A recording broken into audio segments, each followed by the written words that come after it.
ఇక వరంగల్ శ్రీనివాస్ మా ప్రతినిధి లైవ్లో సిద్ధంగా ఉన్నారు. శ్రీనివాస్ చెప్పండి, బడులు తెరుచుకోవడానికి ఇంకా కేవలం 10 రోజులు మాత్రమే సమయం ఉంది. 5 ఏళ్లుగా నిలిచిపోయిన అదనపు గదుల నిర్మాణ బిల్లులపై ప్రభుత్వం ఏదైనా హామీ ఇచ్చిందా? కనీసం మరుగుదొడ్ల వసతి కూడా లేకపోవడంపై విద్యార్థులు, ముఖ్యంగా బాలికలు తీవ్ర ఇబ్బంది పడే అవకాశం ఉంది కదా. దీనిపై స్థానిక విద్యాశాఖ అధికారుల ప్రణాళిక ఏంటంటారు?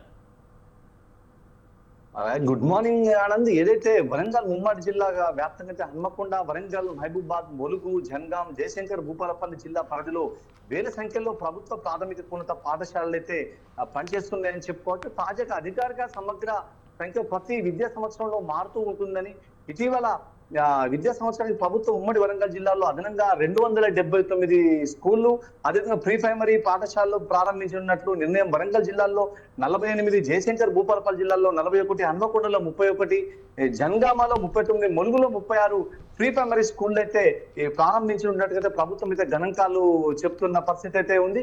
ఆ విధంగా ఇదే విధంగా ఉచిత విద్య, మధ్యాహ్న భోజనం, నెక్స్ట్ పోతే ఉచిత పాఠ్య పుస్తకాలు, యూనిఫామ్లు, నెక్స్ట్ పోతే డిజిటల్ తరగతులు, అదేవిధంగా తాగునీటి సదుపాయం, మరుగుదొడ్లు, ఇవన్నీ కూడా ఆంగ్ల మాధ్యమ బోధన కూడా ఇవన్నీ కూడా ప్రభుత్వం వంటి సదుపాయాలు ఉన్నాయని. అయితే గ్రామీణ ప్రాంతాల్లో కొన్ని స్కూల్లో మాత్రం ఈ వసతులు చాలా తక్కువ ఉన్నాయని చెప్పుకోవచ్చు. ఎందుకంటే మా ఊరు మా బడి అనే కార్యక్రమం ప్రభుత్వం అయితే ప్రతిష్టాత్మకంగా చేపట్టడం జరిగింది. ఆ నేపథ్యంలో లక్షలాది కోట్ల రూపాయలు ఫండ్ కేటాయించి స్కూళ్లను మరమ్మతులు కానీ, కొత్త స్కూల్లో భవనాలు కానీ ఇవన్నీ కూడా కేటాయించడం జరిగింది. కానీ అది పేరుతో మాత్రం గెజెట్ విడుదల చేసిన తప్ప చేసిన కాంట్రాక్టర్ ఈ రోజు బిల్లులు రాక బడులు ఎక్కడ కూడా పారిశుద్ధ్య లోపానికి కానీ, ఇటు మహిళలకు అంటే విద్యార్థులకు టాయిలెట్స్ కానీ, ఇటు స్కూల్ శుభ్రత ఉండే పరిస్థితి కానీ ఎన్ని కూడా కుంటుపడ్డైన పరిస్థితి చెప్పుకోవచ్చు.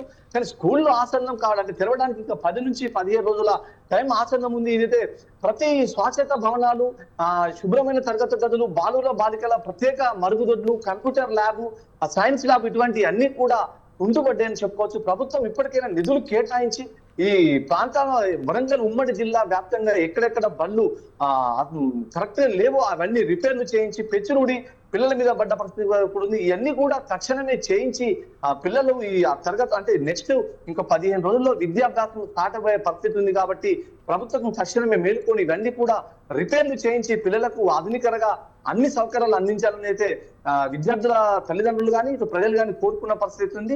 ఈ మా ఊరి మాబడి కార్యక్రమం కేటాయించిన స్కూళ్ళు అయితే మధ్యలోనే ఆగిపోయాయి. కొన్ని అసంపూర్తిగా ఉన్నాయి, కొన్ని పూర్తయినాయి. ఎందుకంటే తగిన ఫండ్ దాన్ని కేటాయించి బిల్లులు రాకపోవడంతో తగిన సంబంధిత కాంట్రాక్టర్లు చాలా ఇబ్బందులు పడి అధికారుల చుట్టూ ప్రదర్శన చేసిన పరిస్థితి ఉంది. చెప్పులు అడిగేలా తిరుగుతున్న ఒక సామెత ఉంది.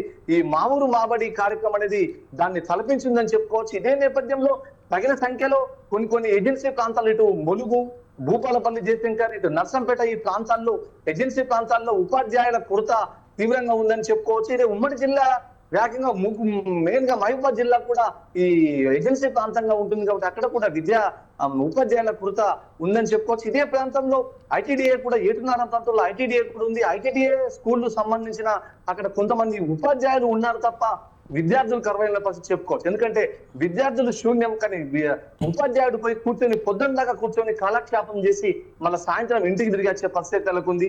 ఇటువంటి ప్రాంతంలో ఉన్న ఉపాధ్యాయులని పిల్లలు ఉన్న స్కూళ్లలో ట్రాన్స్ఫర్ చేసి, లేకపోతే డిప్యుటేషన్ ఇచ్చాను కానీ అక్కడ పిల్లలకు విద్యా బోధన అందించాలని చెప్పేసి అయితే ప్రజలు కోరుకుంటున్నారు. ఇటువంటి వాటిపై ఎక్సర్సైజ్ చేయాల్సిన అధికారులు వాళ్ళ సీట్లకి పరిమితమై కనీసము పర్యవేక్షణ లేకుండా, సూపర్వైజ్ లేకుండంతో ఈ ఏదైతే పిల్లలు స్కూల్లో ఉన్న ఉపాధ్యాయులు ఇష్టానుసారంగా స్కూల్కు డుమ్మా కొట్టి తన వ్యక్తిగత పనులు చూసుకొని హల్చల్ చేసిన పరిస్థితి అయితే నెలకొంది. ఇటువంటి వాటిపై ఇటు DWO, ఇటు సంబంధించిన ఐటీడీఏ సుపీరియర్ అధికారులు వెంటనే ఐటీడీఏ స్కూళ్ళు కానీ ఇటు అన్ని వీటిని పర్యవేక్షించి ఎక్కడ కూడా పిల్లలు తక్కువ ఉన్న స్కూల్లో టీచర్స్ ని ఎక్కువ ఉన్న స్కూల్లోకి బదిలీ చేసి అక్కడ విద్యా బోధన అందించాలని చెప్పేసి అయితే ఇటు గిరిజన సంఘాలు కూడా ఐటీడీఏకు మొరబెట్టుకున్న పరిస్థితి ఉంది. ఇదే నేపథ్యంలో చాలా అంశాలపై మరింత దృష్టి పెట్టాల్సిన ప్రభుత్వం అవుతుంది. ఎందుకంటే చాలా ప్లేసులలో స్కూళ్లలో మౌలిక వసతులు, బెంచీలు, ఇటు డిజిటల్ ల్యాబ్లు, డిజిటల్ స్కూళ్లు కేటాయించే ఈ యుగంలో ఇంతవరకు కరువైన పరిస్థితి ఉంది. ఈ నేపథ్యంలోనే సామాన్య ప్రజలు కూడా ప్రైవేట్ స్కూళ్ళని ఆచరించాల్సిన పరిస్థితి అయితే ఉంది.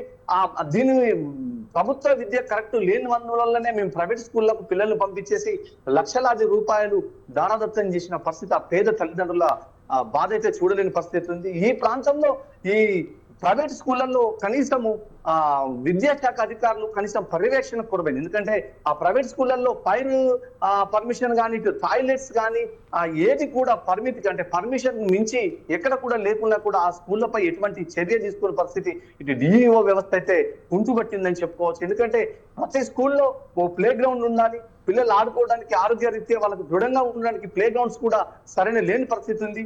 దీన్ని కూడా ప్రభుత్వం దృష్టిలో ఉంచుకొని అధికారులను తక్షణమే అటువంటి స్కూళ్లపై రైడ్ చేసి దాన్ని సీజ్ చేయాల్సిన పరిస్థితి ఉంది. కనీసము విద్యా అర్హత లేని కొన్ని ప్రైవేట్ స్కూళ్లలో విద్యా అర్హత లేని పంతులను కేటాయించి ఇంటర్మీడియట్ 10th డిగ్రీ వాళ్ళను కూడా కేటాయించి కొంతమందిని విద్యా బోధనలు చెప్పించే పరిస్థితి అయితే ఉంది. దీనిపై కూడా ప్రభుత్వ రంగం అధికారులు కానీ, ఇటు విద్యాశాఖ అధికారులు కానీ తక్షణమే స్పందించి వీటిపై తక్షణమే చర్య తీసుకోవాలని చెప్పేసి కూడా కోరుతున్నట్టున్నారు ప్రజలైతే. ఇదే నిజంగా చూసుకుంటే కొన్ని ప్రైవేట్ స్కూళ్లలో అత్యధిక ఫీజులు, ఆ ఫీజులు అంటే 20 నుంచి 30 వేలు తీసుకునే పరిధిలోని దాటేసి వాళ్ళు 50 నుంచి ₹1,00,000 కొద్ది పిల్లల దగ్గర ఫీజులు వసూలు చేసి పేద విద్యార్థులు జలజల్లా రక్తం పీల్చుకున్న పరిస్థితి అయితే ఈ ప్రాంతాల్లో ఉమ్మడి జిల్లా వ్యాప్తంగానైతే ఉంది.